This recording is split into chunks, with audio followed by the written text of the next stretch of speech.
Some objects, they're just more than what they appear to be. They aren't just tools, they're symbols, absolutely packed with history, with legacy, with meaning. And today, we're going to get into one of the most significant of them all, the Yarborough Knife. This is the official blade of the U.S. Army Green Berets. So let's get right into it. This quote right here, it just says it all, doesn't it? This is not just about a piece of high-quality steel. No way. It's about earning your place in a very exclusive brotherhood. And this knife? Well, this knife is the physical proof of that accomplishment. So here's our game plan for today. We're going to start with what makes this knife such a powerful symbol. Then we'll trace it all the way back to its creator's vision.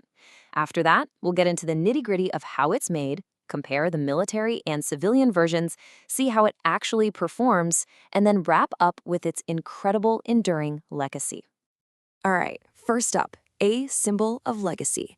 Let's be crystal clear about this. This is not a piece of gear you can just go out and buy. It is an honor. It's a trademark presentation blade that is handed only to soldiers who have made it through the absolute grinder that is the Special Forces qualification course. So where did this powerful idea even come from? Well, that brings us right to our second section, the Yarborough vision. An icon like this doesn't just spring into existence. It has to be imagined first. And for that, we need to talk about Lieutenant General William P. Yarborough, a man known as the father of the Green Berets. And check this out. It's the simplicity of the vision that's so striking. In a now famous memo from 1961, Yarborough laid it out just like that. His elite forces, they needed their own identity, their own symbols of excellence, and a unique, distinctive knife was a core part of that vision. But, a vision like that, it took decades to actually become a reality. As you can see, the idea was born back in the 60s. That was followed by years of quiet prototyping and field testing. It wasn't until August of 2002 that the very first official knife was issued. It had a brief pause, but the tradition was brought back in 2008, and it's been going strong ever since. Okay, so we've got the history, the why, but what about the knife itself? What is this thing actually made of? That brings us to section 3, forged in steel. Let's break down the anatomy of this legendary blade. Just look at these specs. They tell a story of absolute precision engineering. It was designed by the incredible Bill Harsey and made by the legends at Chris Reeve Knives.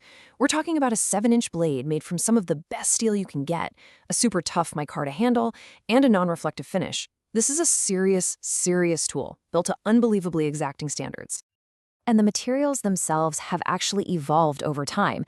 The original 2002 issue used S35VN steel, which was a fantastic balance of hardness and toughness for combat. But later on, the reissues and the civilian versions got an upgrade to CPM Magna Cut. This stuff is a modern super steel that offers just incredible toughness and corrosion resistance at a much higher hardness, all without getting brittle. It's the best of all worlds. Okay, this brings us to a really key distinction, something you have to understand about this knife. Section 4, military versus civilian. Because while the design is iconic, not all of these knives are created equal, not by a long shot. Right, let's break this down. The military Yarborough is awarded, never ever sold. It's individually serialized, and that serial number is recorded in an official Army ledger, linking that knife to its soldier forever. It's got the Yarborough name right there on the blade, and it comes in a formal mahogany display box. Now, the civilian version, which is called the Green Beret knife, is almost identical in its build, but it's missing that official inscription, that military serial number, and it comes in different packaging. Really, it's the difference between an incredible tool and a piece of history. So, with all that history and symbolism, how does this thing actually hold up in the real world? It's time for section 5, performance and price. Let's give this legend a little reality check. We've got the history, we've got the premium materials, the incredible symbolism, but here's the big question.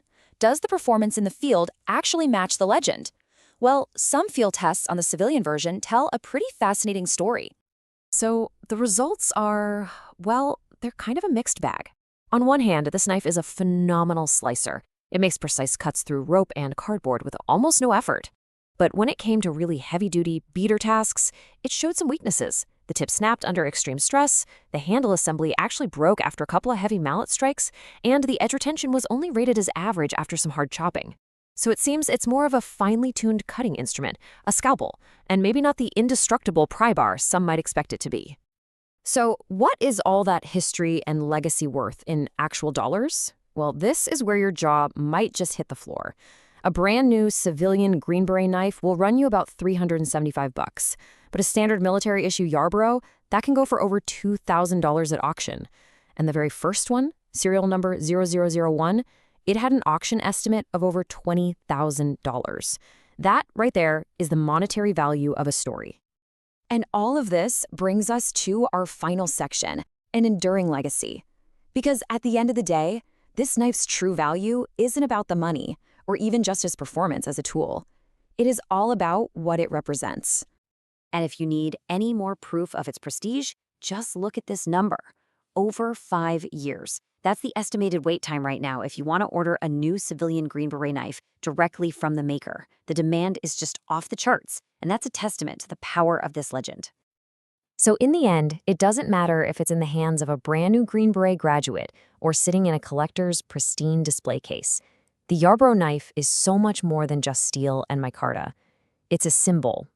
It stands as a reminder that true excellence demands precision, resilience, and an unwavering sense of purpose. And those are the exact qualities that define both the knife and the elite soldiers who have earned the right to carry it.